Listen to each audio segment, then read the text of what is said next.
Hi, everybody. I want to welcome you back to another edition of Insurance Explained with Andrew Perlin. Today, I want to talk about liability limits and where they should be set. At the end of the day, we can talk about what's covered, what's not covered, how the policy is going to react. But when you get right down to it, it's all about the limits because the insurance company will only pay to the limit. So it's really important that you understand what's going to pay out and what will that do to your personal balance sheet in the event it's too low. The thing that you have to remember is when you're talking about any liability, it's your responsibility to make the other person whole.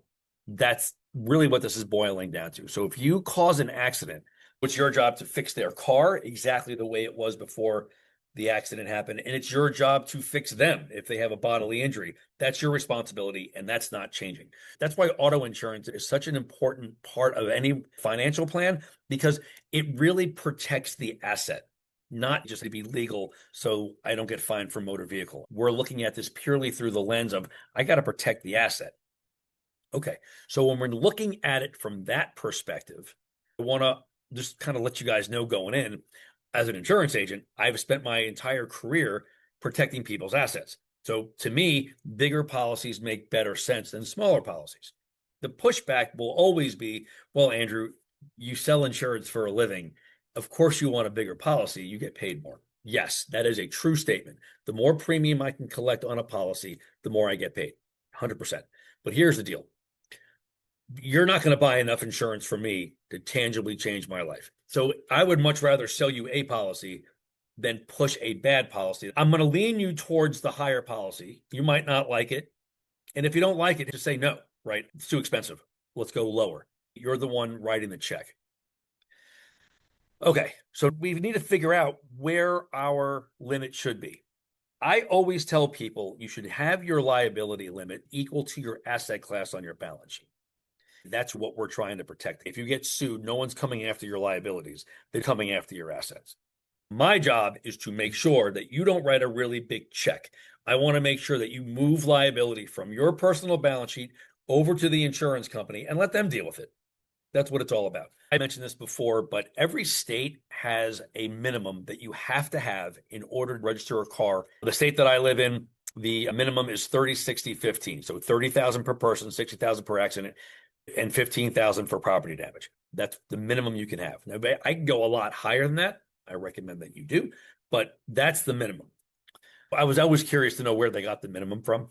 And basically, it's an average of all the accidents and all the drivers from the time they started recording this.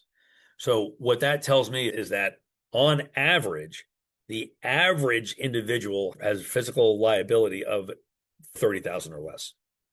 The accident, 60,000 or less, and the property damage is less than 15,000. You can live and die by the averages if that's what you want to do, but that's what the average suggests. Here's the problem with the average. Over the course of your driving career, the averages hold up. They always do. Think of a baseball player, guys batting 400, right? Well, that's great over the course of a year. But in one particular at-bat, you can throw the average out the window because you don't know what he's going to do. Same thing with your accident. The average will hold over the course of your driving life. It's hard to move an average, but in one particular moment in time, that average, throw it out the window because it might not matter. You can get into a really bad accident. I always urge people to stay off the average. In this case, stay off the minimum. Why? Why is that such an issue? Besides the fact that it doesn't really cover a whole lot if you get into an accident above the average. But here's the deal. People don't know this. Number one, if you are on minimum limits, especially in the state that I live in, chances are your rate class is actually higher than somebody who's on a higher limit. So if you go to switch insurance companies, they may give you an overall higher rate, even if you don't buy minimums moving forward. Secondly, what I have seen is sometimes if you're coming from minimums, and they bump you even one level above. So in my state, minimum is 3060. The next level is 5100. If I bump you up in certain situations, the 5100 is either the same price or cheaper than the 3060. Doesn't happen all the time, but it certainly happens. So right off the bat, you're at minimums. The new company doesn't want you at minimum, so they'll give you a higher rating. Sometimes it's cheaper to be off minimums than be on them. More importantly, if you try to get to a new company and they see that you're on minimums with your old company, they might not offer you insurance at all. They might say, get off minimums for 6 months and come back. So minimums has its issues, especially from the insurance company's perspective. But from the state, you're fine if that's all you want to do. When we're looking at all this stuff, I really want you to focus on insurance is there to protect your asset.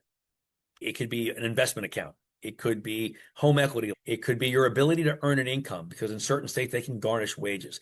If you understand that all that's on the table, perhaps minimum limits wouldn't be something that you're interested in. Liability coverage isn't about your car or your house. It's about your responsibility to the other person. If you cause an accident and injure somebody or their property, you have to make that whole. Your insurance policy will only pay to the limit. So if you have $15,000 of property damage, but you hit a car worth 50 grand, your policy is only going to pay out 15,000. That's it. Where's the rest coming from? Coming from you. You can be mad at the insurance policy, but the policy did what it was supposed to do because you selected the limit. So based on that, here's what I want you to think about. What your asset class is. Hopefully you're working with a financial advisor and they have a balance sheet for you. And on one side's liabilities, the other side's assets. Well, that's the number that we're trying to protect. Is it 100,000? Is it 500,000? Is it a million? Is it more than a million? Well, that's where your liability insurance should be. If your asset class is under $1 million, you can take care of that with an auto policy. If your asset class is over $1 million, an auto policy at maxed out is probably a good idea. And then you can add another coverage on top of that to get you to where you need to be. The bottom line is you want to have enough insurance so you don't have to take all of your assets to pay off this problem. Now, the question I also hear is, what if it's not enough? What if I have $2 million of insurance and I cost $3 million of liability? It can happen, unfortunately. My answer to that is at least you have $2 million of insurance.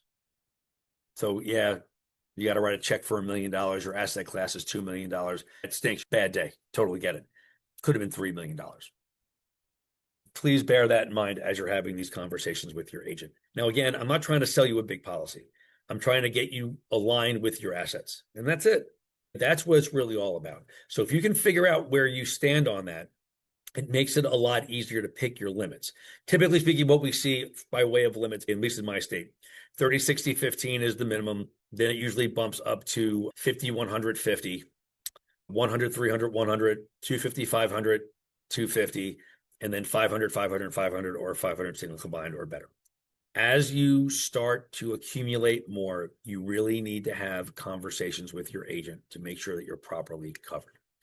At the end of the day, you have to be able to pay for this. So if having a high limit policy impedes your ability to sleep at night because you can't make the payment, get that, understand that, okay?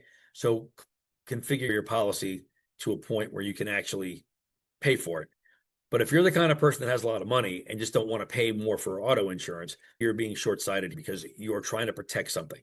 I would gladly pay another couple $100 more to protect this big nest egg that I spent my entire career creating. I know we didn't really sit here and tell you like, hey, this is what you have to have because everybody is different. But I do want you to get your arms around the fact that minimum limits in whatever state that you're in is an average. You can't live that way because you just don't know what kind of accident you're going to get into, if you should get into one at all. But if you do, we want to make sure that you have enough. So I would always look at this purely from assets. This is how much assets I have. I'm going to make sure I have enough liability and maybe even a little bit more to cover that. And as my asset class grows, I'm going to have to increase that too. That's what it's all about. Will your policy be more by having a higher liability policy? Yeah, it's going to cost you more. But I guarantee you, the agent's not doing that to make more money. They're doing it because it's the right thing to do. At least that's the way I view it. At the end of the day, you have to make decisions that's right for you and your family and your budget. So I would hope that you all would think long and hard about staying away from the low limits. The last thing that you want is to sit at your kitchen table the day after an accident and say, man, I wish I had more. By then, it's just too late. This is a conversation that I have with my clients all the time. I hope you found this educational. If you did, please like the video and subscribe to our channel. We'll be doing this more and more. I really enjoy doing it. Hopefully you get something out of it. That's all I got for you today. I want to thank everybody for being here. This is Insurance Explained with Andrew Perlin. Have a great day, everybody, and I will talk to you soon. Bye.